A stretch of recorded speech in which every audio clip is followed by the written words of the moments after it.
you know exactly what I mean. A typical college basketball game features constant transitions between explosive sprints, shuffling, jogging, brief periods of standing or walking, and the metabolic demands are highly variable. But when researchers have analyzed these games using time motion studies, some really striking patterns end up emerging. Now, what are those patterns?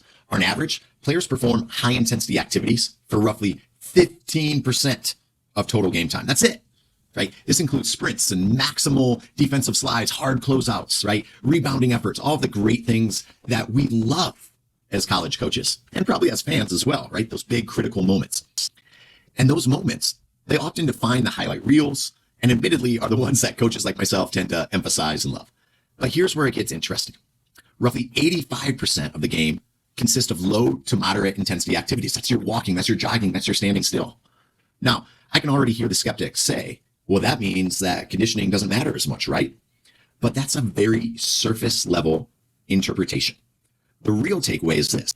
The ability to repetitively perform high intensity efforts depends heavily on how efficiently an athlete's aerobic system manages their recovery during the other 85% of game time.